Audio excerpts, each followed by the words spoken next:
defense team ni Vice President Inday Sara Duterte Carpio handang-handa na sa pagsisimula ng impeachment trial. Vice Presidente hindi required dumalo ayon sa defense spokesperson. So, ibig sabihin, Henry, hindi a-attend, hindi dadalo ang Vice Presidente Inday. Aris number 7, Henry Uri, please come in. Handa na, Deo, ang defense team ni Vice President Sara Duterte para sa pagsisimula ng impeachment trial mamayang hapon sa Senado. Ayon kay Attorney Michael Poa, tagapagsalita ng defense team, ready na sila at pagpitada nga ng alas 2 ng hapon, formal nang matutunghayan ng publiko ang 16 na abogadong magtatanggol sa pangalawang Pangulo laban sa 4 na articles of impeachment na lilitisin ng Senate Impeachment Court.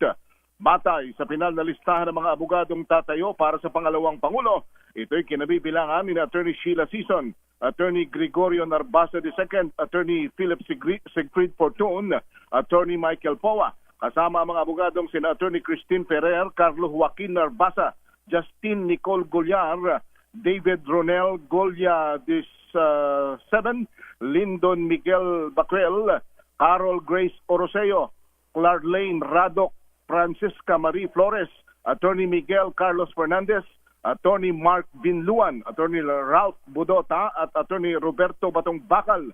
Samantala, tungkol naman kung dadalo si Vice President Sara sa trial, wala pang kumpirmasyon Deo hinggil dito si Attorney Poa hanggang sa mga oras na ito, pero diin ito, hindi naman required na dumalo personal si VP Sara. Batay sa notice ng Senate Impeachment Court na nakabatay naman sa Rule 7 ng Rules of Procedure ng Impeachment Court na ipinadala kay Vice President Sara noong July 2, inaatasan ang pangalawang Pangulo na dumalo sa trial, ngunit kung hindi naman ito dadalo, ay maaari naman itong katawanin na lamang ng kanyang mga abogado. Di ba pwedeng, Henry, di ba pwedeng katawanin ni Second Gentleman Mans Carpio, lawyer naman siya? Wala siya, Deo, sa listahan ng mga abogado Hindi siya kasama.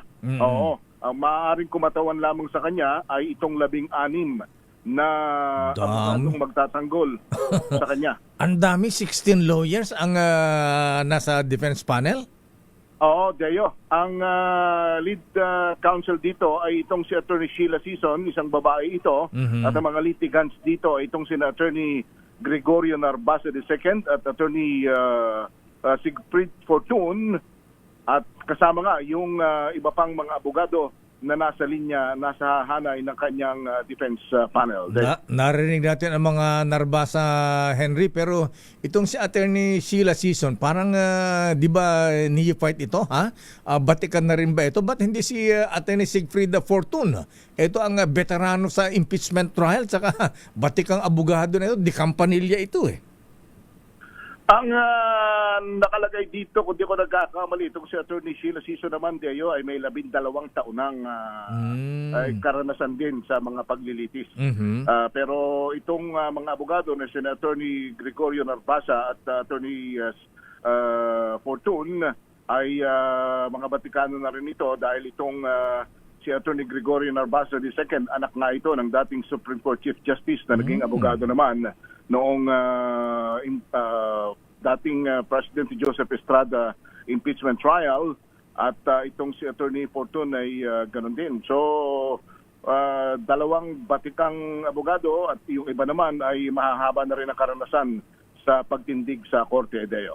Yan. Okay, abangan natin yan. Pero sa mga pronouncement na ganito, Henry, parang nakita natin hindi dadalo. Hindi attend ang Vice President Sara.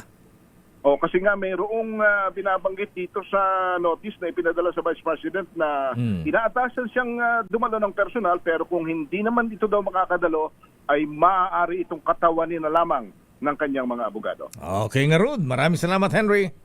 Ako si Henry Uri para sa DCRH, una sa Pilipinas. Una sa Pilipino. Maraming salamat, Henry Uri.